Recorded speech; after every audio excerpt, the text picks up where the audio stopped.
The first thing I heard that night was a man trying not to scream. The second was the click, soft, metallic, deliberate. I didn't know then that I would spend months learning what that sound meant in different rooms. In the dark library, it meant Dante Salvator was thinking. In a corridor outside my door, it meant he was awake and the house was not safe. In the chapel, it meant his hands were steadier than mine. That first time, with blood drying on marble and dawn still trapped behind the windows, it meant only one thing. He already knew where I was.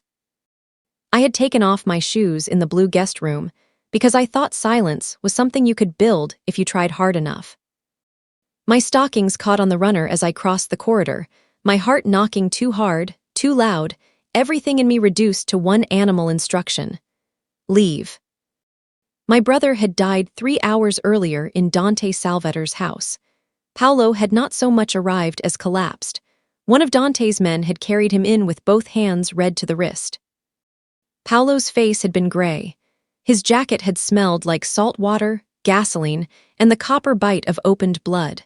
He had looked at me only once before they laid him on the library carpet. "Elena," he had whispered, and I had dropped to my knees beside him, paper dust still on my cuffs from the archive, stupidly wearing the cardigan I had meant to mend that weekend. "Stay with him." I thought the fever had made him delirious. Then I looked up and saw Dante Salvator standing over us like the room belonged to a colder god. He had said very little. "Order the gate shut. Search the car. Call Bellini. Find Marino." His voice had not risen once. Paolo died before sunrise with his hand locked around Dante's wrist and one torn phrase caught in his teeth. "Don't let them." He never finished it. Someone had covered my brother's face. Someone else had tried to help me stand. I had not remembered going to the guest room. I only remembered the weight of the mattress when I sat on it, the silk coverlet too smooth under my hands, the smell of wax and old stone, and the fact that every door in that wing closed with a sound too heavy to mistake for kindness. So I waited until the house softened around the edges, until footsteps thinned, until grief stopped roaring and became something narrower, more useful. Then I left, or I tried to. The corridor spilled into a side staircase that led toward the east gate. I had almost reached the final landing when I heard it, a wet, broken inhale from the room beside the servants' hall. I stopped. That is the part Dante would remember, not the running, the stopping. A man lay half on the floor inside the room, one hand over his throat, blood slipping between his fingers in dark pulses. One of the guards from earlier. Young, shock-white. Fighting the kind of panic that kills faster than the wound. I stood there with my hand on the doorframe. Freedom was below me. The gate was maybe 30 seconds away. I went back. I don't remember deciding. I only remember kneeling, pulling the silk scarf from my neck, and pressing hard where I thought the artery had missed by a mercy so thin it was almost cruel. "Don't talk," I whispered. His eyes rolled toward me, startled, not because I was good at it, because I had returned. I heard the lighter then, click. He was leaning against the arch at the end of the corridor as if he had always been part of it. Dark suit jacket off, white shirt open at the throat. One cuff stained with blood that had dried almost black. He held the silver lighter in one hand but wasn't smoking, just opening it, closing it, watching. There are men who enter a room loudly because they need everyone to know they matter. Dante Salvator didn't need that. The silence changed around him. That was enough. "Bellini," he said without taking his eyes off me. Another man appeared behind him as if the house had produced him. Broad shoulders, scar at the jaw, a gun under his arm. He moved fast then, calling for the doctor, dropping to the guard's side, taking over the pressure with trained hands. I stood too quickly and swayed. Dante reached me before I fell, not roughly. That was almost worse. His hand closed around my elbow, steady and cool and final. I had the absurd thought that even his restraint felt expensive, like the polished banister. Like the old paintings lining the corridor, like the kind of danger that came from bloodlines instead of tempers. "You should have kept going," he said. I looked at him, really looked. He was older than I had first thought, not old, 34 maybe. Beautiful in a way I distrusted on instinct, too composed, too exact, as if rage had once carved everything unnecessary out of him and left only the sharp parts behind. "I know," I said. His gaze moved to the scarf now ruined in Bellini's hands. "But you didn't." "No." For one strange second, something changed in his face. Not softened. That would be the wrong word. Shifted, maybe, the way candlelight shifts over metal and tells you there was a blade there all along. He slipped the lighter into his pocket. "What did Adriano tell you before he died?" The question landed like a knife laid flat on a table. Quiet. Deadly because it was quiet. "Nothing useful. You're lying. My brother is dead." That doesn't answer me. My grief rose so fast it felt like nausea. "He said stay with him." Dante's eyes narrowed. "With who?" "With you." The silence that followed was not empty. It was packed so tightly with meaning I couldn't breathe inside it. Bellini stood. "He'll live." Dante gave a short nod but still didn't look away from me. The younger guard on the floor had started crying in the animal, humiliated way wounded men cry when they think no one important is watching. Bellini barked for towels. The house woke around us one careful sound at a time. Dawn was beginning to silver the edge of the shutters. "I want to go home," I said. "No," I stared at him. No explanation, no apology. No negotiation, just a fact placed between us. "You can't keep me here." "I can." His voice remained almost gentle. "And for now, Ghost, I will." "Ghost, you move like you plan to disappear." I hated how the word touched something inside me even then. Not warmth. Recognition, maybe. Like he had seen the exact shape of what I had tried to be. "I'm not part of your world." His mouth changed by 1 degree. "You walked back toward blood. You are now." He released my arm. I should have used the moment. I should have run. Instead, I stood barefoot in a dead man's night, looking at the only person in the house who frightened me enough to keep me still. Then somewhere below us, iron groaned. The east gate was being sealed. I knew the sound because doors in old buildings announced themselves like verdicts. I heard it close. And something in me closed with it. I woke in a bed that smelled faintly of starch, lavender, and someone else's idea of safety. For a few seconds, grief had not yet found me. Then I turned my head, saw the blue silk drapes, the carved ceiling, the locked brass latch on the outside of the doorframe, and remembered everything at once. My brother, the corridor. The man called Bellini. The word ghost spoken in a voice too low to feel accidental. I sat up so fast my stomach turned. Rosa Bianchi arrived before I could decide whether to scream or pray. She came in carrying a tray with coffee, toasted bread, ricotta, and orange marmalade as if women woke in mob palazzos every morning, and the proper answer was breakfast. She was small, round through the hips, and carried herself with the authority of someone who had been unimpressed by powerful men for decades. "Drink the coffee before it goes bitter," she said. "I want to leave." "Of course you do." She set the tray down. Black dress. Gray hair twisted into a knot. A face lined by weather, grief, and laughter in a ratio I couldn't yet read. "Am I locked in?" "Yes." That startled me enough to make me laugh once helplessly. "At least you're honest." "I am old. I'm too tired to decorate facts." She poured the coffee herself and handed it to me. Her fingers were warm and flour dry. Kitchen hands, real hands, they nearly undid me. "I'm sorry about your brother," she said. It was the first soft thing anyone had said since Paolo died. I looked down because tears felt humiliating in a stranger's bed. "Who are you?" I asked. "The woman who makes sure these men remember they were once children." A beat. "They fail often." I drank because my hands needed something to do. The coffee was dark and bitter and perfect. "Did he tell you why I'm here?" "He said you are alive. In this house, sometimes that is the whole explanation." There was a knock. The door opened before Rosa answered, because of course it did. Dante entered with Bellini at his shoulder, and another man I had not seen before, huge, broad, shaved head, expensive tracksuit under an open overcoat. Carrying 2 boiled eggs in a napkin, with sincere concentration.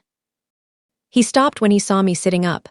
"Well," he said, "she looks like she'd stab someone with a soup spoon." Rosa didn't turn. Tito, if you talk before 9 again, I'll help her. The giant looked wounded.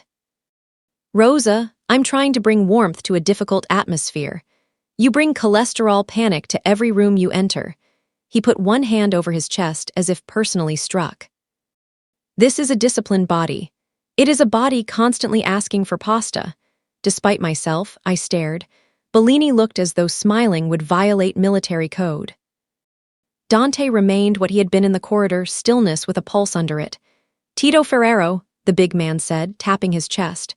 Logistics, vehicles, men, supplies. Occasionally emotional wisdom. Currently on day 11 of no sugar. Rosa snorted. Day 3, time is a fascist construct. It was so absurd I almost smiled. Almost. Dante moved closer to the bed. Not too close. Close enough that the room knew who it belonged to. I've had your apartment searched. My hand tightened around the coffee cup. By who? My men. That is not an answer. It is the only one you're getting this morning. Rage steadied me better than coffee. You had no right. He glanced at Bellini, who set a familiar canvas satchel on the chair beside my bed. Mine. Inside were spare clothes, my wallet, my notebook, the small bone folder I used in the archive, and the photograph of my mother I kept tucked in the side pocket. The sight of it hurt more than if they had left it behind. Nothing else was touched, Dante said. How would I know? You wouldn't. His gaze dropped to the cup in my hand, then back to my face. Which is inconvenient for both of us. Tito cracked an egg against his palm. For what it is worth, I only searched the kitchen because Bellini has no soul. I found flour, 3 lemons, and a devotional candle, Bellini said flatly. Which is why I say he has no imagination. Rosa took the eggs from Tito and smacked his wrist with the napkin. Go stand somewhere useful. I am always useful. You are standing in my doorway with sadness eggs. He sighed toward heaven and went. It should not have made the room easier to breathe. It did. Dante remained. Paolo worked for me, he said. I laughed once, ugly and disbelieving. My brother catalogued church shipments and lied about rent money. He did not work for you. He did both.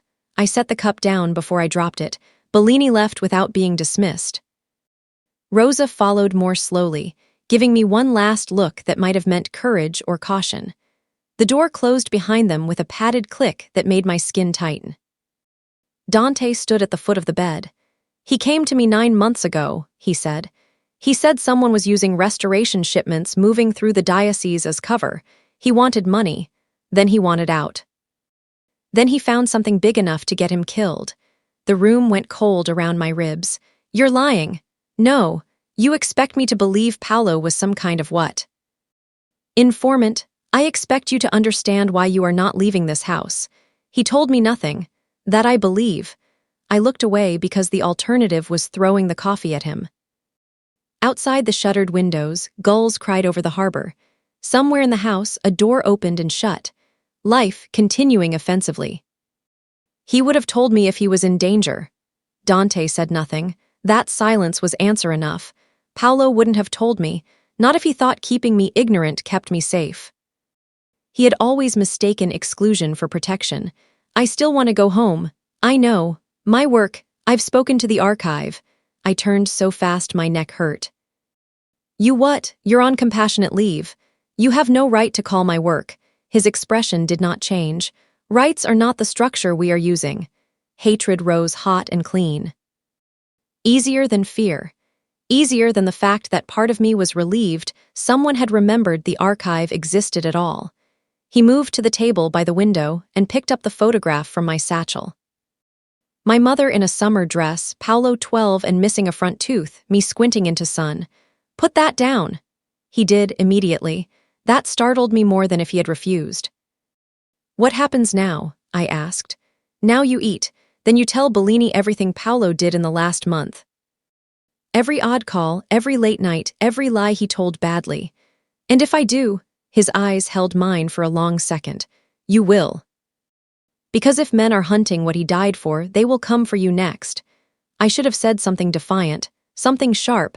Instead, what came out was the truth. I don't know how to do this. His gaze flicked to the bone folder in my satchel, the worn tool of my careful little life. "No," he said quietly. "You know how to mend old paper. For now, that may be enough." Then he turned toward the door. At the threshold, he stopped without looking back. "You eat in the east dining room, you sleep in the blue room. You do not open locked doors." Those were not suggestions. By noon, I knew 3 things for certain. First, Dante Salvator's house had the kind of silence only money and fear could build together. Second, Rosa ran the kitchen with more authority than most governments. Third, my brother had lied to me with enough skill to make every memory feel counterfeit. The palazzo sat above Palermo like an old threat.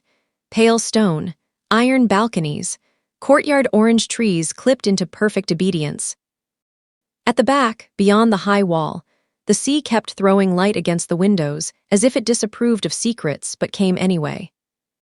Bellini took me through the west wing after lunch because Dante had ordered it. He didn't explain why we stopped at each door or why he pointed out cameras hidden in carved angels, panic buttons under tables, routes through service halls, blind corners, locked gates. He only said the names of things in that same-level tone men use when emotion is a luxury. Armory, chapel, south stairs, office. Never use the terrace after dark without escort. Do you say that to all the women you imprison? We don't usually imprison archivists. I'm a conservator, he glanced at me. That's not less alarming. I almost smiled, then hated myself for it. The office was on the second floor and smelled like leather, old wood, sea air, and the faintest trace of smoke. Dante stood at the desk with his jacket off, sleeves rolled to the forearm. A box lay open beside him. Inside were 3 half-burned ledger sheets sealed in plastic. My pulse changed. "Where did you get those?" "From your brother's coat lining," I stared. Paolo sewed paper into his coat. He was less careless than you think. Bellini shut the door behind me. Dante held up one of the sheets with bare fingers. My horror must have shown because he looked at the page, then at me. "What? You're touching it. Should I apologize to the dead?" "Yes," I snapped. "And to me." Something unreadable passed over his face. He set the sheet down. "I need the writing. You need a conservator, not a lighter and impatience." His mouth moved almost like a smile. Almost. "Then conserve." He stepped aside. The room had already been arranged for me. Clean blotters, distilled water, tweezers, magnifier, a task lamp. Whoever had done it had listened carefully or been instructed by someone who had. Either possibility unsettled me. I moved closer despite myself. Charred edges, water damage, iron gall ink feathered into ghosts. My fingers knew what to do before the rest of me agreed. "Japanese tissue," I said. "Gelatin size. Humidity chamber if you have one." "I have a torture basement."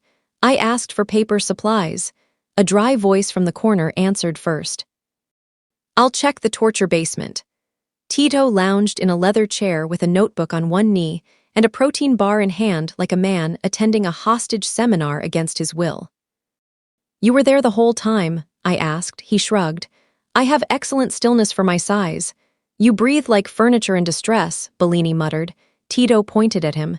"See, abuse." "Constant." Dante ignored both of them. "What else?" I listed materials. Tito wrote them down with impressive seriousness, and then ruined it all by adding, "Do any of these involve gluten?" Rosa appeared in the doorway as if summoned by blasphemy. "Tito, if you ask the grieving girl about gluten, I will bury you in semolina." He clutched his chest. "Rosa, when you threaten me, I hear wedding bells." She rolled her eyes and vanished again. It should not have felt human in that room. It did. I bent over the page. Work steadied me. It always had. The world could be breaking in 12 directions, but if a torn margin sat under my hand, there was one thing to do first, and then another, and then another. Paper rewarded patience. It did not demand courage you didn't have. "What did Paolo find?" I asked. Dante leaned one hip against the desk. "Shipping lists routed through diocesan restoration crates, names that don't belong. Payments redirected through charities. Art theft? No." The single word chilled me more than any explanation might have. I looked up. "What kind of names?" His eyes held mine a beat too long. Girls, the room seemed to tilt. No, I said. Tito stopped chewing. Bellini looked toward the door, jaw set like stone. I thought of chapel inventories, donation manifests, sealed crates I had helped catalog under soft museum light. Canvas, reliquaries, gilded frames. I thought of the false bottoms I had once joked must exist in rich men's philanthropy. I had laughed. My stomach turned. I would have seen. Not if the paperwork was altered before it reached you, Dante said. The shame of that settled hot across my skin. Not guilt exactly, something adjacent. The horror of finding your careful life had been used as a clean cloth over filth. I lowered my head and kept working because otherwise I would have shattered. A half-hour later, lines emerged under angled light. Numbers, initials, harbor abbreviations. A repeated mark in the corner, not damage, not ink bloom, a watermark. I held the page to the lamp. Paolo knew this paper didn't come from the diocese, I said. It's from a private stationer in Montreal. They make ledgers for legal firms and old money families. Hand-laid. Expensive, Dante went still in a way that made Bellini straighten. Which firms? He asked. Several, I swallowed, but I've seen this particular watermark before. Where? I hesitated. I knew the answer. I hated it. In Carlo Marino's office.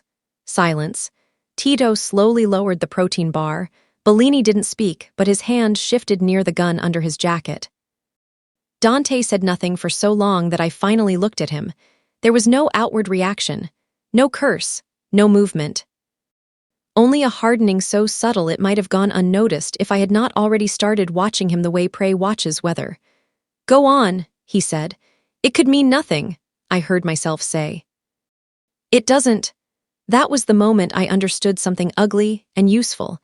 Men like Dante did not become powerful by requiring certainty before they acted. They became powerful by noticing the fraction before proof and moving anyway. I hated that I admired it. He took the page from me carefully this time. Bellini, he said. Bellini nodded once and left. Tito stood too. I'll do the supply run, and maybe buy vegetables because this house is collapsing morally and nutritionally. Dante didn't answer. Tito went. I was suddenly alone with him. The office felt different without witnesses. Smaller, more honest. The sea wind pushed once at the shutters and failed. You knew before I said it, I murmured. His eyes came back to me. Knew what? That you already suspected, Carlo. He held my gaze. I realized then, with a flare of cold understanding, that if I had been a listener instead of the woman inside the room, I would have heard it sooner. The way Dante had asked certain questions. The way Carlo's name had been spoken the night Paolo died. He had already been moving pieces I could not see, and I had just stepped onto the board. Be careful what you restore, Alina, he said softly. Some things were burned for a reason. It should have sounded like a threat. Instead, it sounded like grief. Dante, he had watched her hands over the paper and understood the exact danger too late. Not her skill. That was useful. Not her face. That was inconvenient. It was the way she treated ruined things, as if loss could still be argued with. He had not seen anyone do that since Leah. And if Carlo had touched Paolo's ledger, then Alina Russo was standing inside a storm he could no longer keep theoretical. Outside the office, somewhere below, a car engine started in the courtyard. Someone had already begun to move against them. By the fourth day, the house had learned my footsteps, or maybe I had learned its moods. Morning meant strong coffee and Rosa pretending not to watch whether I ate. Afternoon meant paperwork in Dante's office, Bellini in and out with clipped reports, Tito making logistical phone calls that sounded like threat assessments interrupted by arguments about sodium. Evening meant shutters closed before full dark, security doubled, and the strange weight of a place settling itself for violence. Nothing happened cleanly in that house, not even kindness. Dante did not touch me again after the corridor. That should have relieved me. It didn't. It made every almost feel sharper. His hand would hover at the small of my back to guide me through a narrow doorway, then stop an inch short. He would reach past me for a file, close enough that I could feel the cold of outside on his cuff, then step away before I could decide whether I minded. Once, in the office, I looked up from a document and found him already looking at me. He held my gaze 1 second too long, then returned to the phone in his hand as if he had not just cracked something invisible between us. Almost, almost, almost. That evening, the electricity failed during a storm. Not the whole house, just the west wing. I was in the archive room they had built for me from an unused sitting room, long table, filtered lamp, trays of repaired paper drying under weight. Rain hammered the windows. Somewhere in the hall, men spoke fast in Sicilian. The lights cut. The room dropped into thick black. I froze, not because I feared the dark, because of fire. No, that wasn't true. Fire was Dante's ghost, not mine. Mine was hospitals, white sheets, my mother's blood on tile no one cleaned quickly enough. Still, sudden dark has a way of making old grief choose fresh names. The door opened. Click. Light bloomed from the silver lighter. Dante stood in the doorway holding the flame low. The small gold arc picked out the planes of his face, the wet dark of his hair from the rain, the slash of old white scar tissue disappearing under his cuff where the sleeve had ridden up. "You should have called out," he said. "I didn't know who would answer." He came in and set the lighter beside the drying rack so the flame wouldn't lean. "Bellini is checking the fuse box." "Stay away from the windows." "Why?" "Because if this is not weather, someone will be looking for silhouettes." The rain seemed louder after that. I moved to slide a tray farther from the draft. He did the same from the other side. Our hands met over the warped edge of the wood. It was a small touch, barely anything. Skin to skin for maybe half a breath. My body reacted with humiliating clarity.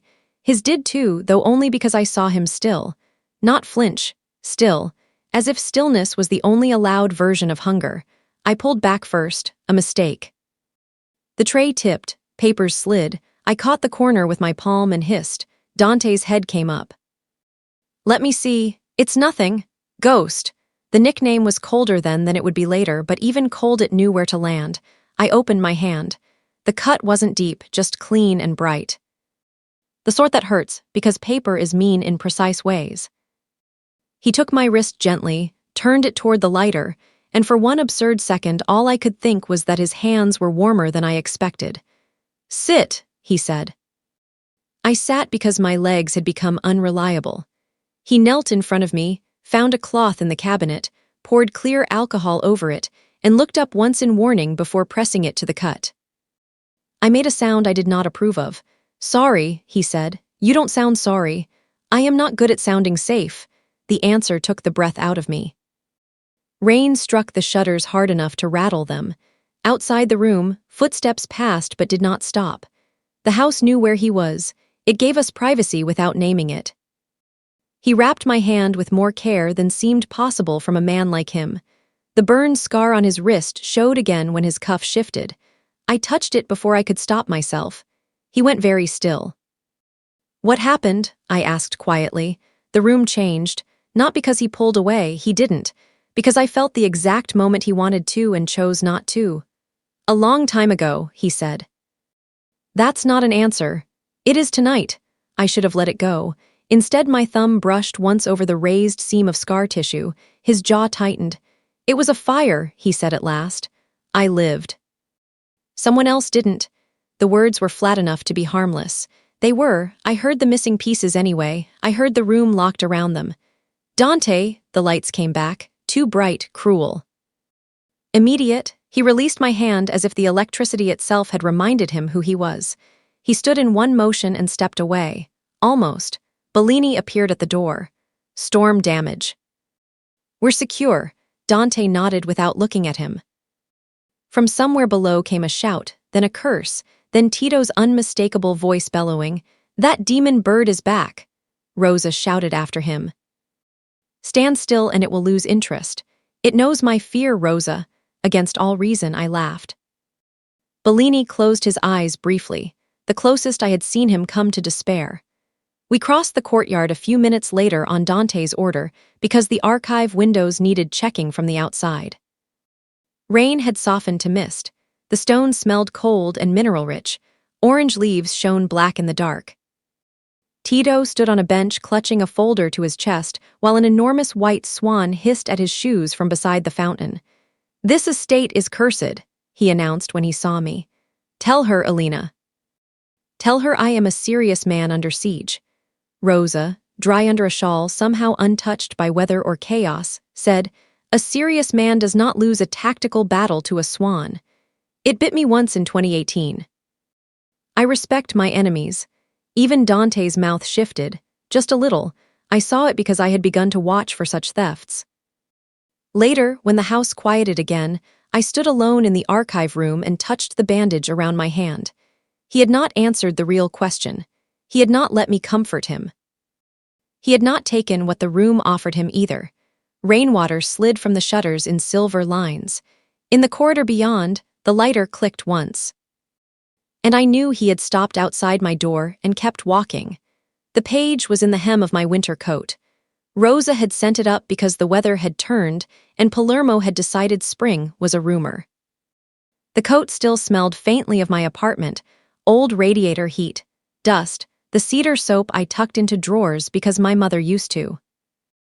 I was standing in the archive room with one arm through the sleeve when my fingers brushed the hem and felt the unevenness.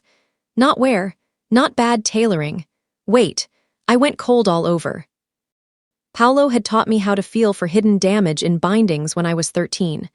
"The hand knows before the eye," he used to say, laughing because I always took instruction like scripture. My hand knew now. I took the coat to the work table and turned the hem toward the light. The stitching there was careful but not mine. Paolo's work had always been impatient in one visible way, one pull too tight, as if he wanted the seam to know he had one. I slid a scalpel under the thread. A folded strip of onion skin paper slipped into my palm. For a second, I only stared at it, not because I was afraid to open it. Because opening it meant Paolo had hidden this on purpose, and then died before telling me why. The room smelled of paste, linen rag paper, and the sea coming through a cracked window. Somewhere below, Tito was arguing with a deliveryman in emphatic Sicilian about the sanctity of olive oil that was cold-pressed. Not spiritually suggested. The ordinary absurdity of it made the thing in my hand feel even more unreal. I unfolded the paper carefully. Not words, marks, tiny notches in columns, diagonal slashes, dots near names I half recognized from shipping manifests. Paolo's code, then, but not one he had ever shown me.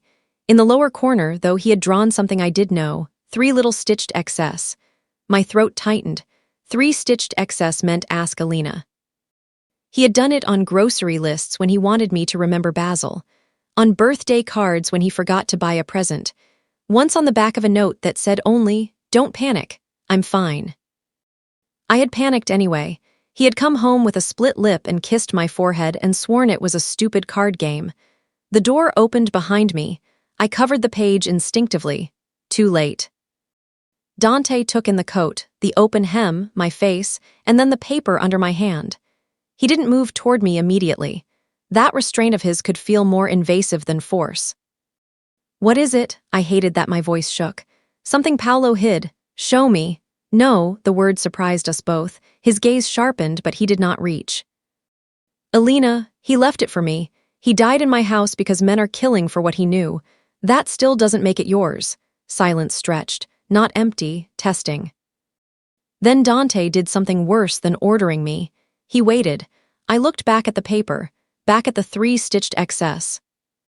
My brother had trusted me with something because he knew I would understand the structure of it. The shapes, the absences, the places meaning hid in plain sight. So I told the truth because there was too much death in the room already.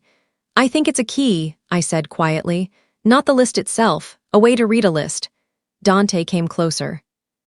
Bellini, somewhere in the hall, did not cross the threshold. He knew better than to interrupt certain silences.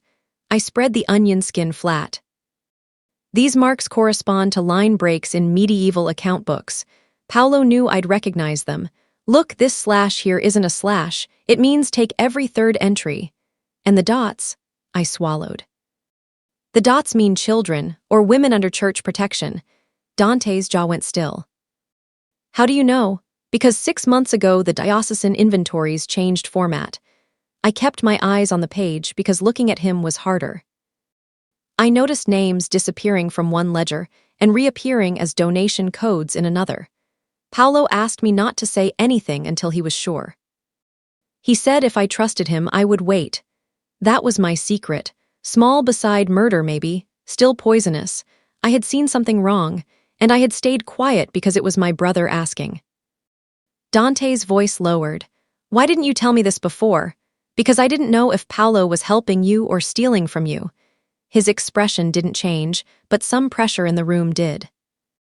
He was angry, yes, but the anger bent around something else. Understanding, maybe, or the recognition of the exact shape of a family lie. You should have told me. I know. The words hung between us mirror bright. He glanced at the code again. Can you read it fully? Not without the original ledger. I may have it. That stopped me. It was taken from Paolo before he reached the house. One of my men recovered part of it this morning. It was wet, burned, cut. I let out a breath that hurt. Then yes, maybe if the pattern holds. A knock sounded once. Carlo Marino entered before waiting for permission, which told me more about rank than any introduction could have. He was handsome in the polished, silver-templed way older Sicilian men sometimes were, his suit perfect, his condolences prepared. Elena, he said softly. I'm sorry for your loss. I recognized the watermark of his stationery before I recognized the man himself. Monreal paper, heavy stock. My stomach turned, though I couldn't have said whether it was suspicion or shame making it move. Thank you, I said. His eyes flicked to the coat on the table, the opened hem, then back to my face too smoothly. For the listener, maybe that would have been enough. For me, inside the moment, it was only a small draft under a closed door. Nothing you could prove, nothing you could hold. Dante watched Carlo with the kind of stillness that usually meant men died later. The bishop called, Carlo said. He wants reassurance about tomorrow's restoration delivery. Cancel it, Dante said. Carlo's pause was brief, too brief. That will raise questions. Good. Carlo inclined his head, all obedience and old loyalty. As you wish. He left. I realized only after the door closed that I had been holding my breath. Dante looked at me. You noticed. I noticed his paper 2 days ago, and said nothing. I was trying to be careful. His eyes held mine. Careful gets people buried. I flinched like he had struck me, and he saw it. I knew he saw it because the hardness in his face shifted, then shut again. He put the recovered ledger on the table half an hour later. Burned edges, salt-stiff pages, a smell like char and harbor water. My hands moved over it the way they always did over damaged things, reverent, methodical, furious in a quiet way. By evening I had enough. The code resolved into roots, dates, and initials. One line had been marked differently, circled twice in Paolo's hand before the fire touched it. S. Lucia, dawn, gate unlocked by friend. I looked up. Santa Lucia Church, I said. Tomorrow. At dawn, Bellini swore under his breath from the doorway. Dante didn't. That gate code is internal, he said. The room went colder than stone. Only 3 men had it, Bellini said. Dante's eyes didn't leave the page. Now, too. I touched the seam of my coat where Paolo had hidden the strip, feeling the clumsy stitches he had made because he had run out of time and trusted I would find them anyway. Trusted me. Outside, thunder rolled over the sea. Inside, betrayal stopped being a theory. Someone in Dante Salvator's world had sold the morning. Dawn came gray and wet and sharp as cut tin. They should not have taken me to Santa Lucia. Bellini said so twice. Rosa said it once with such final disgust that even Tito stopped talking long enough to cross himself. Dante listened to all of them and brought me anyway.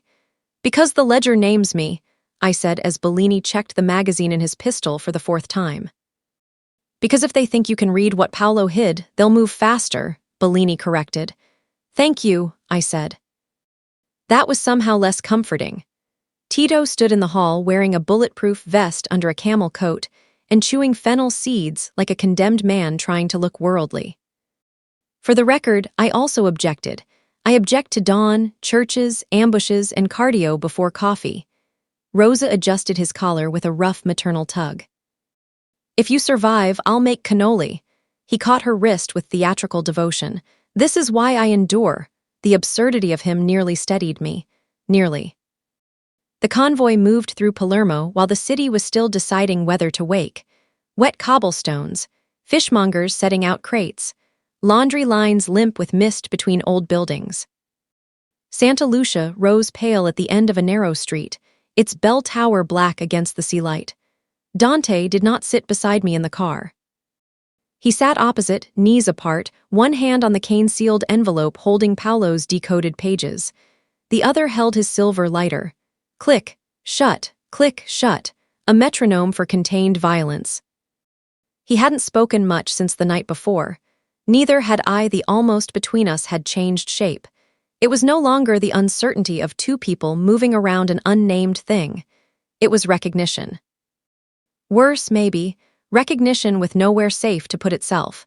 At the church steps, Bellini positioned men at both corners of the lane.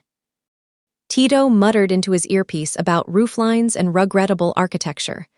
Dante stood at my shoulder but not touching me, never touching me unless he had to. Every restraint of his felt deliberate enough to wound.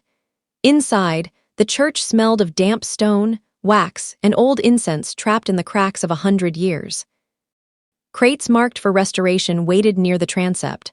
Art panels, fragmented frames, rolled canvases, respectable lies. I moved closer to examine the seals. Fast, Dante said.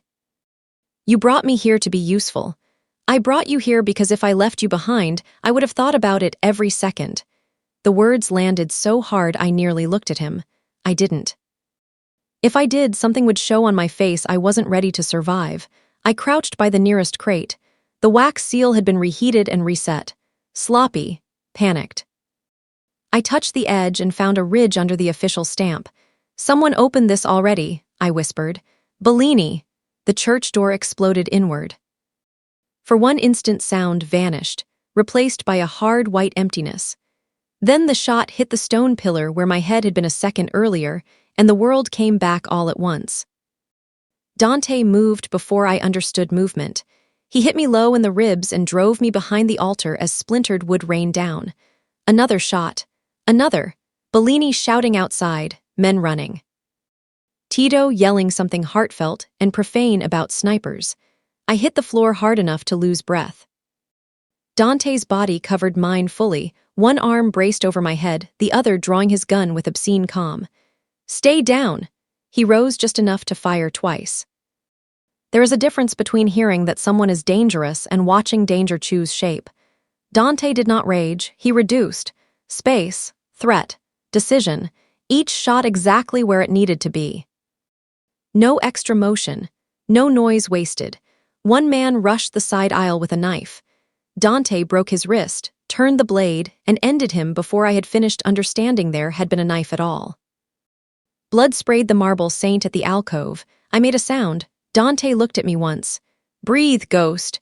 Then Bellini shouted from outside, roof. Dante's head snapped up. The next shot was meant for him. I knew that afterward because of the angle. In the moment, I only saw red open across his shoulder and heard the impact drive him back against the altar rail. Everything in me went still. Not fear, something older. The precise silence that comes before a person either breaks or moves. I moved. The restoration crates. The side ladder to the choir loft. The angle Bellini couldn't cover from outside. I scrambled on my knees behind the pews and caught Dante's arm when he tried to stop me. No, he has your angle. Elena, I know. I didn't know much. I knew paper, glue, thread, pressure, patience. I knew how men looked when blood left them too fast. I knew that if I stayed where he told me, the sniper would fire again. So I ran bent low through incense and splinters, climbed the narrow ladder with my heart in my teeth, and came up behind the choir screen just as the gunman shifted for another shot. He turned. I hit him in the face with the brass processional cross. I would like to say it was graceful. It was. It was ugly and terrified and strong enough. He staggered. The rifle clattered. By the time he recovered, Bellini's bullet took him through the neck from the courtyard window. Silence crashed down. When I climbed back down, my hands were shaking so badly I nearly slipped. Dante caught me at the bottom with his uninjured arm. This time he did not let go. Blood soaked his shirt hot through the linen where my cheek hit his chest. I could smell iron, smoke, expensive soap, and the colder scent of morning air still clinging to him from outside. My body knew too much at once, that he was hurt, that he was alive. That my hands were gripping him as if my bones had made a decision my mind could not yet name. "You disobeyed me," he said roughly. "You're welcome." For the first time since I had known him, something like shock crossed his face. Then it was gone under a harsher thing, relief wearing anger's coat. He put me behind him again as Bellini stormed in. Tito appeared in the doorway wild-eyed and breathing hard, holding 2 guns and, inexplicably, half a broken candle stand. "I hate churches," he announced, "deeply, as a principle." Dante's mouth almost changed. Almost. Back at the palazzo, the doctor stitched Dante's shoulder in his office because he refused the clinic. I stood by the window and stared at the sea until the last suture tied off and everyone left. Then we were alone. The room smelled of antiseptic, whiskey, and storm. "You should have stayed down," he said. "You should have worn better armor." A beat. Then, quieter, "You walked back again." I turned. His eyes were on the floor, not me. On the strip of blood-spotted cloth the doctor had cut from his shirt. "What?" "In the corridor, today." His voice had gone lower, rougher, as if he resented every word. "When you could leave, you turned back toward blood." I couldn't speak. He looked at me then, fully, no shield. "That is why," he said, "why he watched me." Why ghost sounded different in his mouth now than it had at the east gate. Why the space between us had become something impossible to ignore. I crossed the room before I had permission from myself. He went still when I touched his uninjured shoulder. Every line in him tightened. Not refusal, restraint. The kind that burns. "Dante," I whispered, because I had nothing wiser to offer. His hand rose and stopped beside my face. Not touching, stopped, almost. "If I start this now," he said, each word measured against the next, "you will think it is the blood." "It is. You don't know that." I swallowed. "Then don't make me say something I'm not ready to say." My voice trembled. "Just don't step back." For one terrible second I thought he would. Then he kissed me, not hard, not greedy. Careful in a way that broke something in me more completely than force could have. His mouth barely moved at first, as if he was asking a question he did not trust himself to speak. My hand tightened in his shirt. He made a low sound against my lips that felt torn out of somewhere private and buried. When he drew back, it was by inches. His forehead rested against mine. "War is here," he said, as if naming it could keep us from naming the other thing. It couldn't. War does not announce itself with trumpets. It arrives as an accumulation of smaller brutalities, more men at the gates, fewer lights left on near the windows. Phones answered on the first ring and cut off too fast. Bellini sleeping in a chair outside Dante's office with his tie loosened and his gun on his thigh. Rosa baking enough bread for siege conditions and calling it prudence, not panic. Tito making supply lists that included ammunition, fuel, batteries, fennel sausage. And underlined twice, toilet paper, because civilization is fragile. The city felt it too. Palermo went on buying fish and arguing at markets and hanging sheets in the sun, but underneath ran a tautness I had started to recognize. Men looked over shoulders. Church deliveries stopped. 2 warehouses at the port burned in one night, and the newspapers called it an electrical fault with the obedient vagueness of institutions that wanted to keep breathing. After the kiss, Dante gave me space so exact it felt surgical. No more accidental touches, no more pauses at my door. He spoke to me in front of others with the same calm economy as before, and only once, let the mask slip. Bellini and I were reviewing Paolo's notes in the office when Dante came in from a meeting with half the harbor on his suit and blood under one cuff that wasn't his. I looked at the blood. Then at him, he saw me see it. "Not mine," he said. That was all. But his gaze stayed on my face 1 second longer than the room allowed, and Bellini quietly left us alone. Almost. It might have gone on like that longer if Carlo Marino had not brought cannoli. He arrived in the kitchen at noon carrying a white bakery box and a smile too tired to mistrust cleanly. Rosa took the box from him with suspicion. Tito materialized at the smell of sugar like a man responding to divine intervention. "Carlo," Tito said, hand to heart. "If this is poisoned, let me die first. I've had a difficult year." "It's May," Rosa said. "Exactly," Carlo laughed. It was a good laugh, that made it worse. He kissed Rosa's cheek, asked after my sleep, told Tito his diet had made him mean, and stood in Dante's house as if he had every right. Which I supposed he did. Trusted men always do until the second they don't. The audience might have known by then. I only knew that my skin went tight when he was near. By evening, I had almost convinced myself suspicion was making me theatrical. Then the bomb went off under the Northgate car. Not a cinematic explosion. No blooming fireball. Just a hard, ugly lift of metal and force that threw Bellini sideways into the stone wall and shattered every window in the lower hall. I was in the gallery when it happened. 1 second I was carrying a stack of repaired documents to Dante's office. The next I was on the floor with glass in my hair and the taste of lime and dust in my mouth. Shouting, "Boots." Rosa calling my name. Tito swearing in a register I had not yet heard from a human being. I got to my knees and saw Bellini in the courtyard below. He wasn't moving. Something in me tore.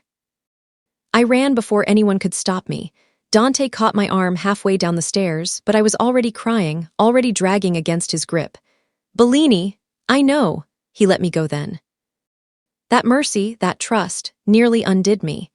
Bellini lay on his side near the ruined car, blood spreading under him in a shape too wide to deny. His eyes were open but unfocused. Shrapnel had opened his thigh and shoulder. Tito knelt beside him pressing towels down with both hands, his face chalk-white. "Don't you die," Tito barked, voice breaking with fury. "I swear to God, Luca, I have nobody else to insult intelligently." Bellini made a sound that might have been laughter if pain hadn't taken all the edges off it. I dropped to the stone beside Tito and pressed where he told me, my palms filled with heat. Bellini's blood was darker than I expected. Stickier, human in the most unbearable way. Rosa brought sheets. Men came running. The doctor, more shouting. Dante giving orders in a voice so level everyone around it sounded panicked by comparison. Bellini grabbed my wrist once as they loaded him onto the stretcher. "Leave," he said. I bent closer. "What? While you can," his breath hitched. "He won't ask." Then they took him. Those words stayed with me all night. Leave while you can. The house smelled of broken plaster and cordite. 2 guards were dead. 1 cook had glass in her eye. Tito sat on the kitchen table with a strip of bandage around his hand, insisting he was fine and immediately fainting at the sight of his own reopened knuckle. Rosa called him a disgrace and fed him sugared lemon water between insults. I stood in the doorway and looked at them, the absurd man with the diet and the swan trauma, Rosa with flour on her sleeves and blood on her hem. Bellini upstairs being stitched back into the world if the world allowed it, and understood, finally, what being near Dante cost in human units. Not abstract danger, people, these people. Dante found me on the east terrace before dawn. The sea was black glass, the city below was all shuttered eyes. "You should sleep," he said. "So should you." He didn't answer. I turned to him. "Bellini told me to leave." His face gave me nothing. He was speaking as a wounded man. He was speaking as someone who has watched this longer than I have. Dante's gaze moved to the horizon, then back to me. "If you go, I will put men on you. Protection or surveillance?" "Yes." I laughed once because otherwise I might have broken. "Do you know what frightens me most?" I asked. "It isn't you." "Not anymore," my voice roughened. "It's that I don't know which part of this is already mine." Something flashed in his expression then. Pain, maybe. Or recognition of a truth he had hoped to postpone. "Your old life still exists," he said. "For now." It was the kindest thing he had ever said to me. By 8, Rosa had packed a small case. By 9, an archive administrator I knew dimly from Palermo University had arranged a temporary placement in Florence through a friend. By 10, I was in the back of a sedan with a ferry ticket in my coat pocket and Rosa's hand crushing mine hard enough to hurt. Tito leaned into the window before we left. "If Florence has swans, come back immediately." I laughed and then hated myself for laughing. Bellini was still unconscious. Dante did not come to the gate. That decided it for me at first. If he had asked, I might have stayed from weakness. He did not ask, so I could leave honestly. Cleanly. At the port the air smelled of diesel, salt, and coffee. Men shouted over ropes. Gulls fought over bread on the quay. I stood with my bag at my feet and the ticket softening in my hand. My phone rang. Unknown number. I answered because grief had ruined my caution. A man's voice, low and warm with cruelty, said, "Your brother died trying to keep children from us. If you run now, more will." Then he hung up. I stood there while the ferry horn sounded. My old life was one metal ramp away. The archive, quiet rooms, paper, years spent pretending carefulness could keep the world moral, Bellini bleeding, Paolo dead, girls hidden in church crates. Dante not asking because he would rather lose me than take the choice from me. I tore the ticket in half. Then I called the archive administrator and resigned. When the car from the port turned back toward the palazzo, I watched Palermo rise out of noon heat like a promise I had finally understood was also a threat. I walked back in myself. Choosing to stay did not make me brave. It made me responsible. That distinction mattered to me, maybe more than it should have. Brave was clean in a way I no longer believed in. Responsibility was uglier, heavier. It meant I could no longer pretend what happened in Dante's world happened around me while I remained untouched in the center.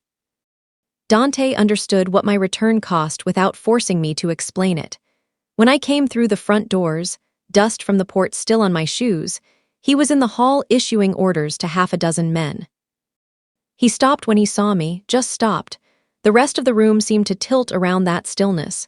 "You came back," Tito said from the staircase, sounding offended by his own relief. Rosa crossed herself. Dante dismissed the room with one look. Men vanished, doors shut, the house closed around us. I stood with my overnight bag in one hand like a woman arriving badly to a life she had not planned. "I resigned," I said. He took that in without comment. Only his throat moved once. "You should hate me for that," I added. "I hate many things," he said. "Not that." Almost. He came close enough that I could see the fatigue under his eyes. Close enough that if either of us leaned half an inch, the week would catch fire. Instead, he took the bag from my hand. "Bellini woke," he said. "He asked if you'd gone. And I told him no. That should not have felt like being chosen. It did anyway. The trap closed the next evening. Carlo asked for me by name. It was Rosa who relayed the message. He says he found another ledger in the old salt warehouse near the harbor. He wants your eye before Dante sees it. I should have refused. Bellini, still pale and stitched but upright, said so immediately. Tito said it with such enthusiasm he nearly spilled his electrolyte drink. No harbors, no warehouses. No buildings named after preservatives. None of this feels Mediterranean in a healthy way. But Carlo had known Paolo. Carlo knew the archive roots. Carlo was family, everyone kept saying, as if repetition could make the word proof. And Dante was at a meeting across town with two captains who already distrusted each other too much to postpone. I made the mistake that would cost all of us. "I'll go with Bellini and 2 cars, I said. Bellini's stare could have stripped paint. "No, I can identify whether it's real before Dante reroutes half the city. That is not your decision." I lifted my chin. It became partly my decision at the port. Wrong thing, right tone. Bellini hated when I was correct inside dangerous logic. In the end, he compromised because Bellini's life had trained him to compromise with what frightened him least. 2 SUVs, 4 men. 10-minute window, in and out. The salt warehouse crouched by the harbor like a wet animal, cracked stucco, iron doors, a smell of brine ground into wood so deep no century could lift it out. My skin tightened the moment I stepped inside. Too quiet. "Carlo," I called, no answer. Bellini moved ahead of me, one hand raised. His limp was slight but present. Guilt stabbed so suddenly, I almost turned around on the spot. Then the side door slammed. Men came from the shadows fast and professionally enough that my heart recognized training before my mind did. Bellini dropped one, another. A third took him low at the wounded leg and drove him into a stack of sacks. I ran, not away, just sideways, stupidly, and hit a pillar hard enough to lose breath. A hand caught my hair. "Easy," Carlo said into my ear. The whole world narrowed to that voice. He pulled me back against him as if we were old friends at a wedding, one arm across my ribs, a gun tucked under my jaw with insulting gentleness. I think what hurt most was not surprise. It was the fact that some part of me was not surprised at all. Bellini swore from the floor, blood at his mouth. Two men pinned his arms. He looked at Carlo with something colder than hatred. Recognition finally given permission. "You stupid old bastard," Bellini said. Carlo smiled sadly. "Luca, was Paolo begging when you shot him?" Carlo's face changed by 1 degree. "No." That was the mercy I had left. I made a sound I did not know I was capable of making. "No," I whispered. Carlo's grip tightened. "He should have stayed in the margins, Alina." He wanted to save girls from men who built empires out of need. Admirable, suicidal. "Why?" My voice cracked. "Why, for my daughter." The answer landed wrong because it was too human. He must have felt my confusion. Or maybe he needed someone to hear himself while he could still believe it. His mouth brushed my temple when he spoke, not intimate, just close enough to make the threat personal. "Adriano Viri has my child in Geneva. He has had her 2 years. I pay him in information.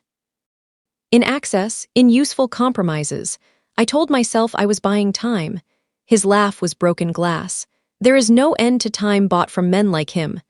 Dramatic irony has a taste when you live inside it. Bitter, metallic, like being the last person to learn the shape of a knife everyone else already sees. "Dante will kill you," I said. "Yes," Carlo said softly. "That is the cleanest thing left in my future." They took Bellini away first. Alive.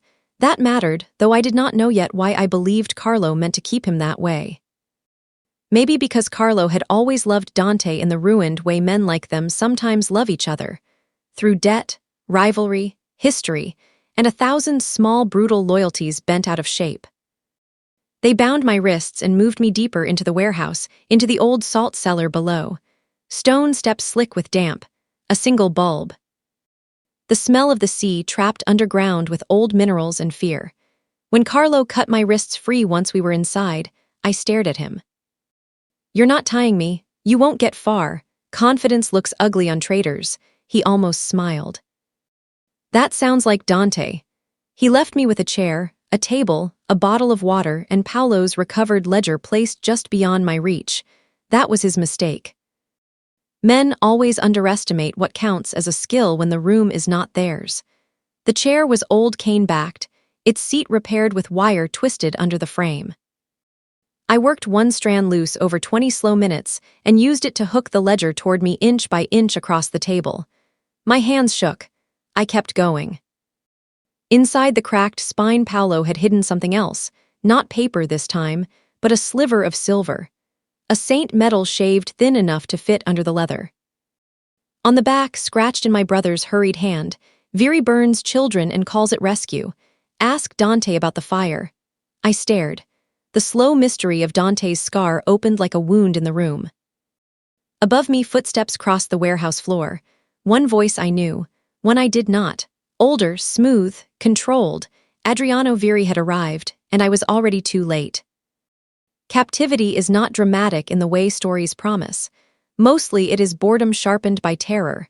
A bad chair, damp stone, the particular insult of being left alone long enough to imagine too much. The drip of water somewhere behind the wall marking time more faithfully than prayer. I did not cry. I thought I might once. When the footsteps above stopped outside the cellar door and I heard Adriano Viri's voice for the first time in full. Cultured, warm.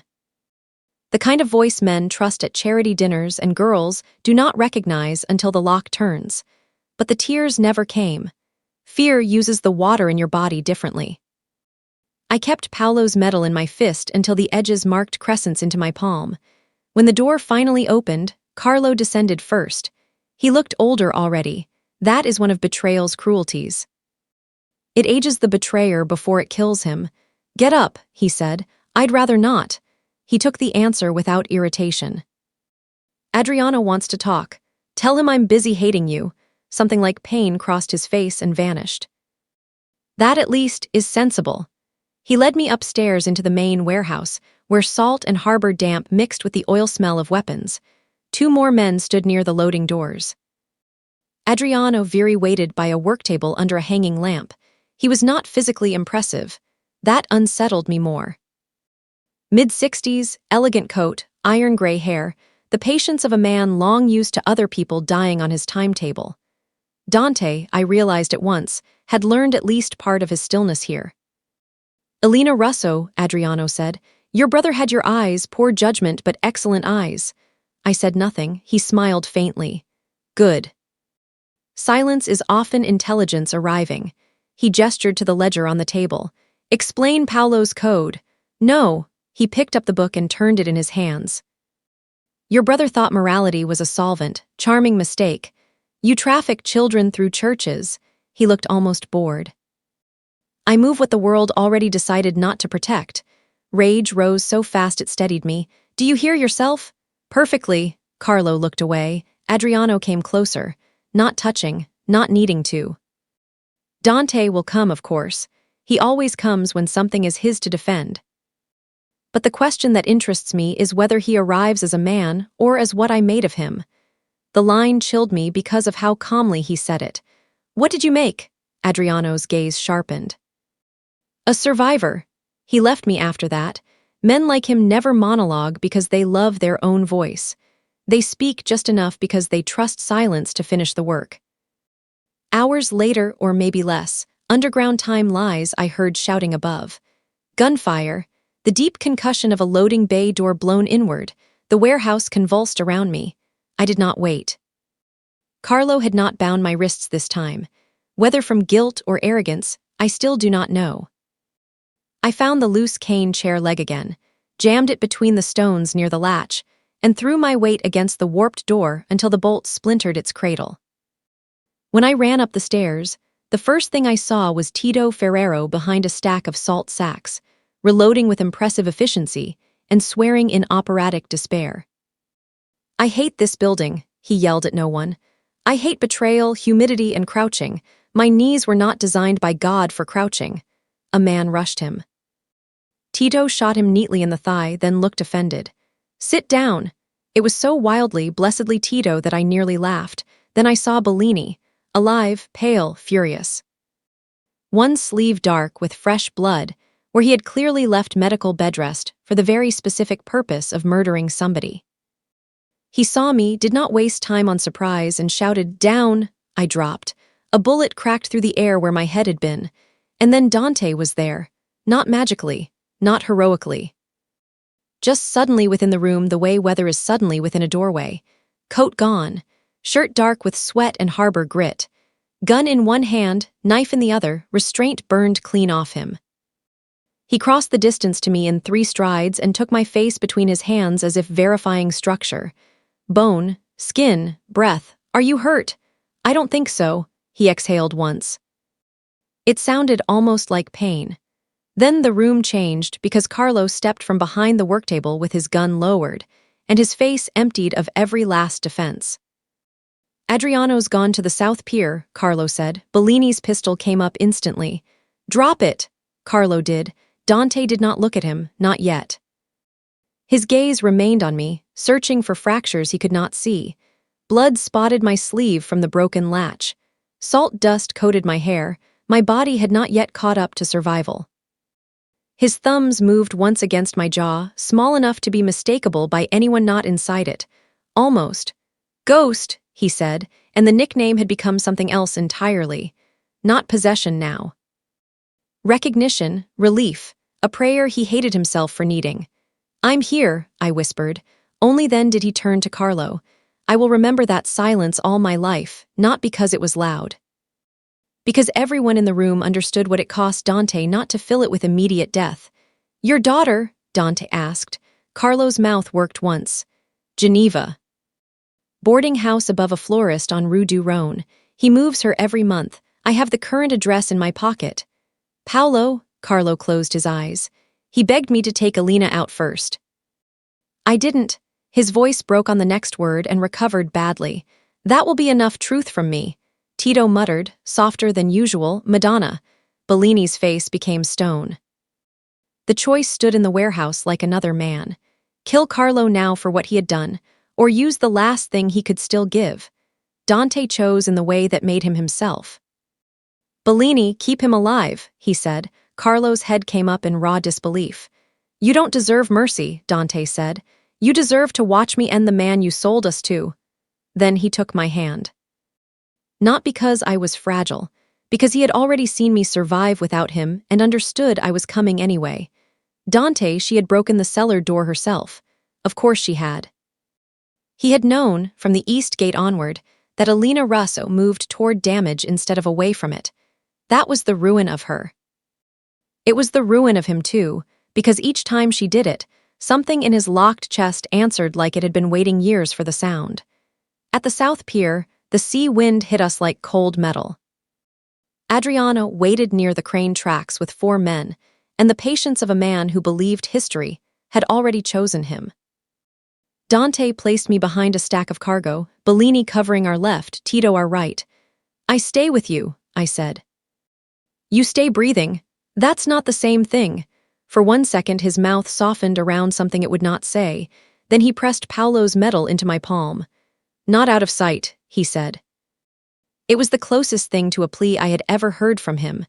Across the pier, Adriano smiled as if greeting an old pupil. One of them was going to die there. We all knew it. The sea at the South Pier was black-green and angry, throwing itself against the pilings hard enough to sound like applause for violence. Cargo lights burned white overhead. Chains clanked somewhere above us in the crane arms.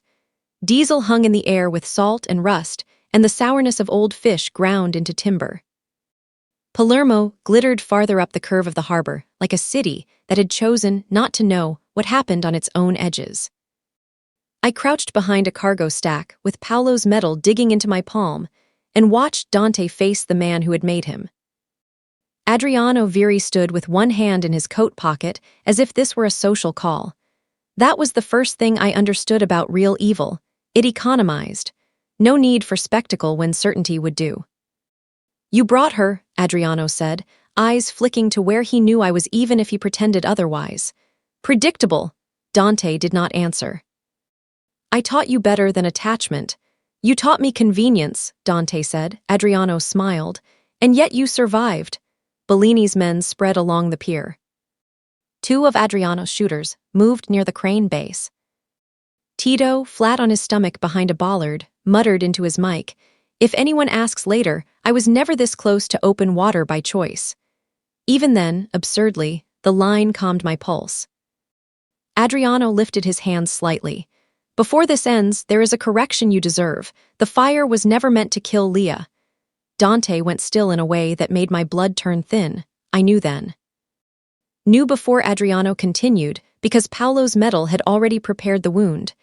"You told him she was out," I said. Adriano glanced at me with mild surprise. "Ah." The brother was productive. Dante's voice dropped lower. "You barred that door. It was a safe house already compromised. Men were coming, you hesitated. I made you choose. You told me she was outside. I told you what would move you." The words hit the pier like another bullet. There are moments when truth does not reveal itself, it detonates. I watched it go through Dante in complete silence. No visible recoil, no step back. Only the terrifying stillness of a man discovering the shape of his own life had been built around a lie. Adriano kept speaking because he believed explanation was power. "She was weak, Dante. Children are. Grief made you efficient. I needed that efficiency. Salvador survived because I cut sentiment out of you before it rotted the bone." Something changed in Dante's face then. Not rage, not yet, something more lethal. The first shots came from Adriano's right. Bellini dropped one man instantly. Tito swore and returned fire with professional resentment. Dante moved sideways to cover me and still kept advancing, using steel posts and chained crates like they had been drawn on a map hours earlier. I saw my opening because of the ledgers. One cargo pallet, near Adriano's men, bore a stenciled mark I recognized from Paolo's code, the false charity route. Beneath the tarp would be the documents, maybe even manifests Adriano meant to move before dawn. Proof. The proof that would stop this from being buried as gang rivalry and rumor. I ran. Not toward Dante, toward the pallet.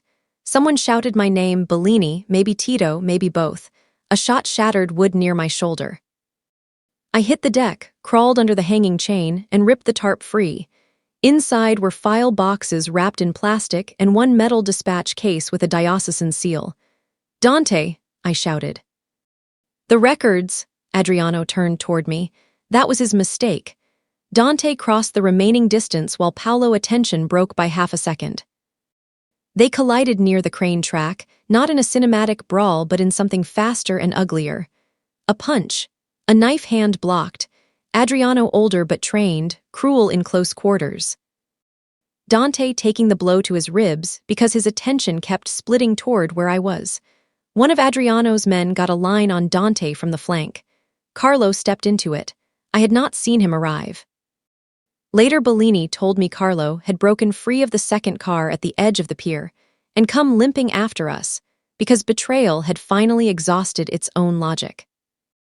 In the moment, all I saw was Carlo Marino, elegant even while dying, take the bullet high in the chest and stagger into the man's aim long enough for Tito to shoot clean through the gunman's throat. Carlo looked at Dante as he went down, not pleading, not absolved, just tired. Dante froze for one fatal fraction. Adriano drove the knife in. It caught Dante along the side low. Not deep enough to kill immediately. Deep enough to make the whole world narrow around the sight of red breaking through his shirt. I screamed his name. Dante broke Adriano's wrist. The knife fell. Adriano actually looked surprised. That, more than anything, told me he had mistaken control for destiny for too long. "You made me bury a child with your lie," Dante said. Adriano, on his knees now, blood on his mouth, managed one last cold smile. "And still you became exactly what I needed."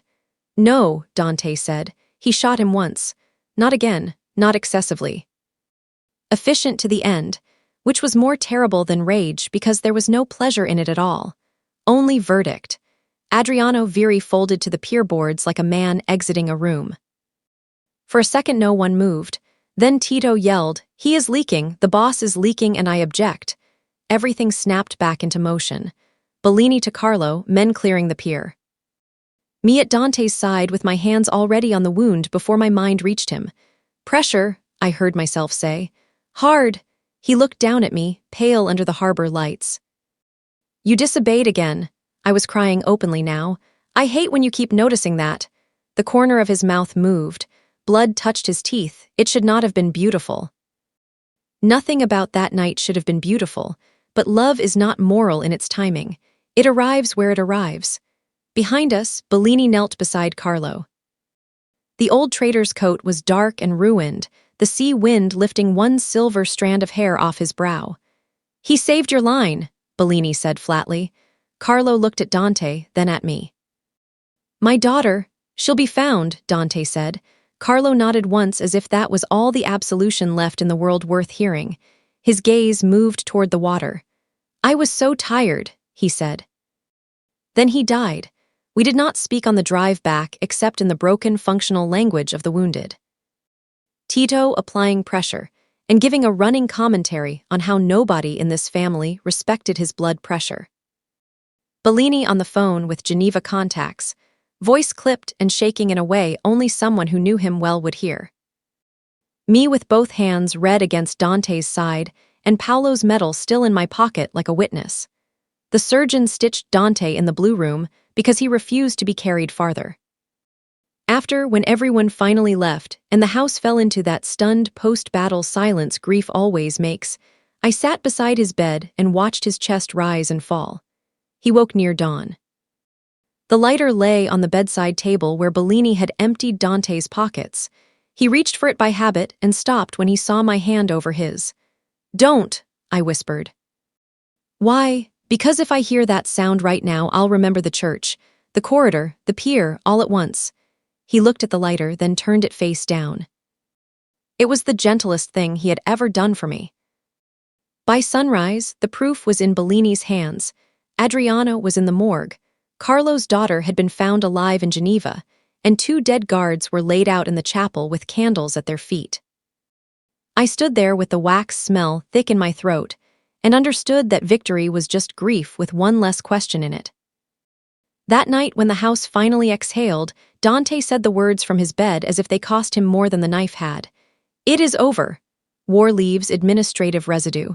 Forms, funerals. Calls not returned because the person who would return them is dead. Floors that must be scrubbed. Accounts that must be closed. Men who have been dangerous so long, they do not know what to do with a day that does not require blood." 2 months later, the palazzo had begun the slow, humiliating work of surviving itself. The church roots were public now. Bellini, who still limped when the weather turned, had arranged for the records to reach a magistrate honest enough to be frightened and frightened enough to act quickly. Several diocesan officials vanished into legal custody. Several others vanished more permanently before the law could touch them. Palermo adjusted the way cities always do, by remembering selectively and gossiping accurately. Carlo's daughter, Bianca, came home in June. She was 11 and watched every door in every room for the first week. Rosa fed her soup with tiny stars in it and pretended not to notice when Bianca hid bread in her sleeves. Tito, who had previously believed children were sticky diplomatic incidents, became her fiercest defender after she told him solemnly that boiled eggs look worried. He laughed so hard he nearly walked into a cabinet. "Finally," he announced, wiping his eyes, "someone in this house understands me." Rosa muttered, "God help the child." The first time Bianca smiled at him. Tito went to the terrace and called his mother. I heard him say, in a voice of wonder and alarm, "I may be becoming respectable. Stop laughing." Some part of the world had survived after all. Dante healed badly, which is to say proudly. He worked before the stitches fully settled. He refused pain medications stronger than whiskey and impatience. He took meetings in his study with one hand braced on the desk and the other always free, as if danger might still ask for him by name. But something had shifted, not softened, better than that. Clarified, he closed routes he once would have kept for leverage, cut ties with 2 old allies Adriano had favored, turned one warehouse into a legitimate restoration depot under Rosa's furious supervision, because, if men insist on sinning in bulk, they can at least fund something decent. And he let me build a real archive room downstairs for the recovered records and the materials from the dismantled church ring. Not for him, for the cases, for the girls, for the fact that evidence deserved cleaner hands than crime had given it. One evening in late summer, I found him in the kitchen. That sentence still delights me a little. Dante Salvator, feared across 3 provinces, standing in Rosa's kitchen at midnight cutting peaches with dangerous concentration, because Bianca had a fever and wanted the fruit in thin moons. Not sad chunks, he looked up when I entered. "You're watching me judge a peach," he said. "I'm watching you lose to a peach." His mouth shifted, almost. The kitchen windows were open to the courtyard. Night air carried basil, stone heat, and the distant sea. The lights were low. Rosa had gone to bed. Tito had been banished after trying to make fever tea from an online fitness recipe and producing something that tasted like boiled lawn. Dante slid the knife aside. Bianca ate, then the peaches worked. She said they were adequate. High praise. He leaned back against the counter and watched me in the quiet that had become less threatening and more precise. Over time. Still dangerous, just no longer aimed at me. He had not said he loved me. Neither had I. We had built a life around the fact anyway, in touches more honest than speeches. In the way he looked for me first when doors opened. In the way I reached for his coat when he came in late and took from him the cold of outside before he asked. The nickname had changed too. Ghost no longer meant the girl trying to disappear. It meant the woman who knew where his silences lived. "You should sleep," he said. "You say that as if you obey it." I outrank hypocrisy. I laughed and crossed to him. My fingers found the healed ridge along his side through the thin linen of his shirt. He inhaled once.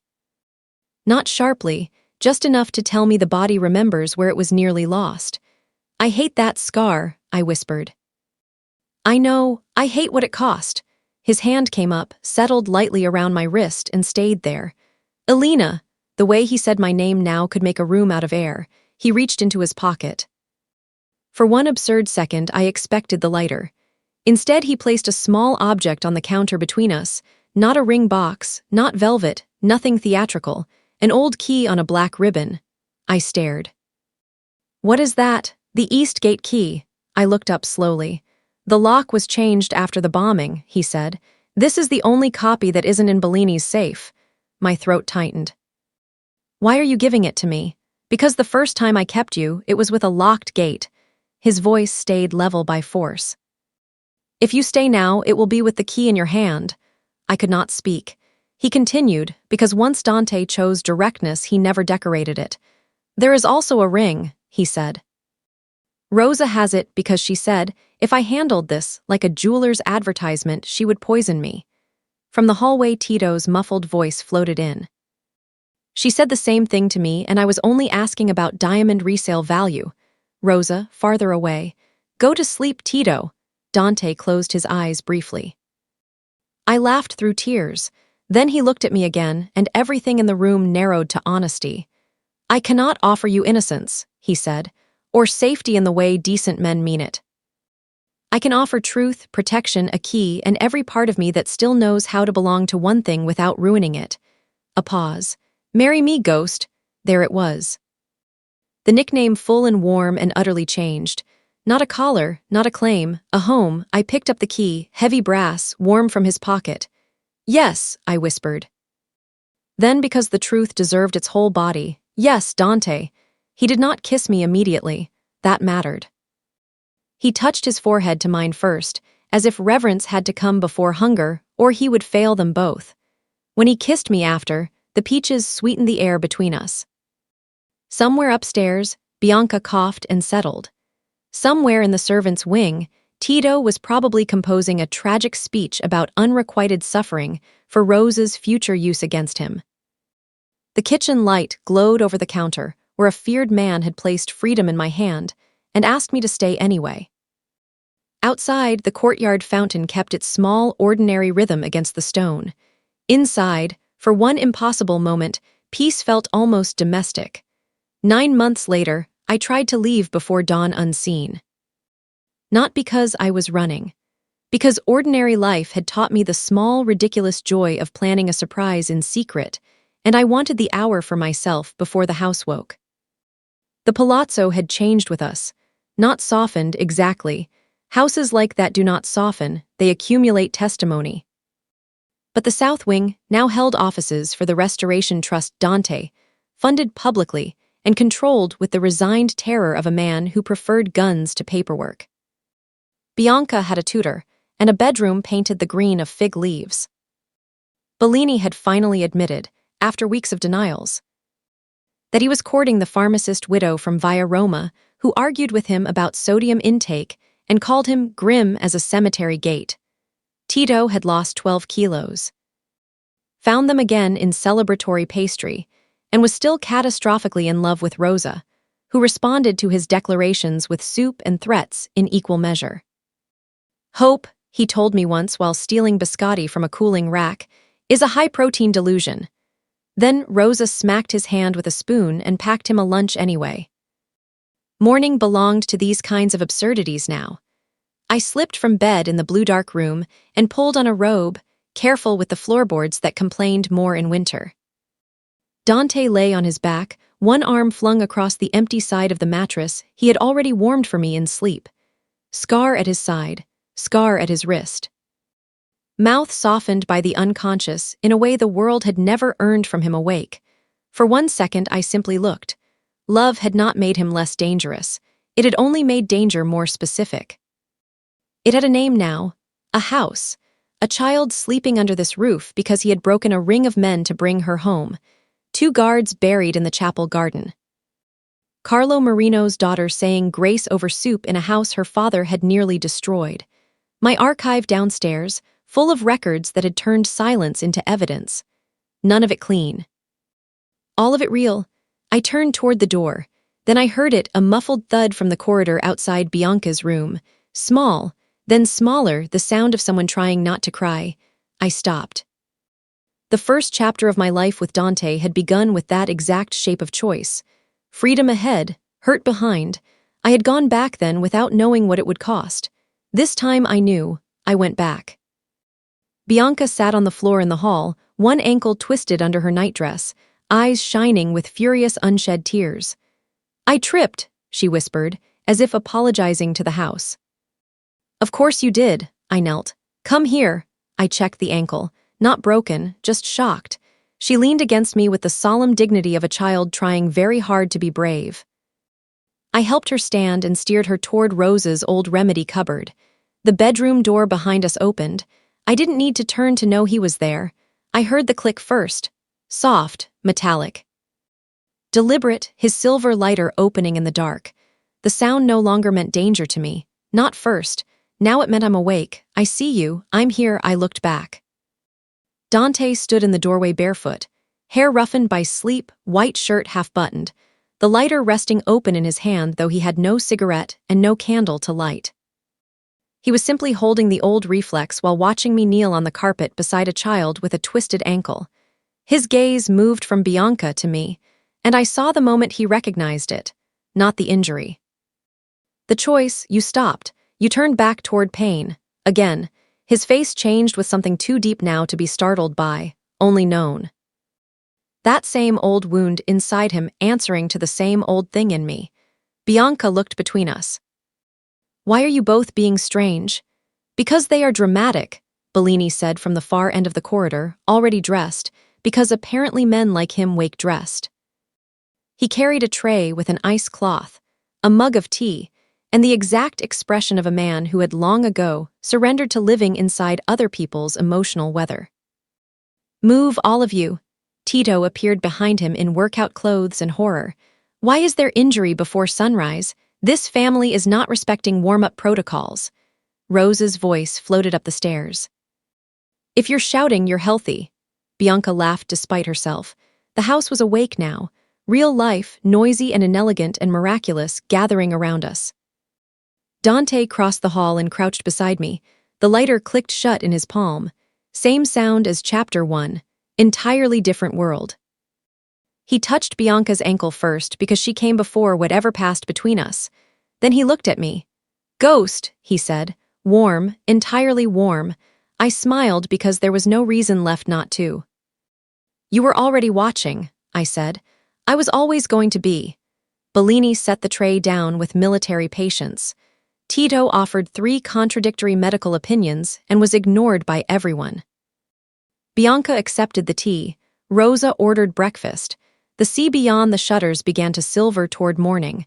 Dante rose, then held out his hand to me. I took it. There are endings that lie by pretending love resolves cost.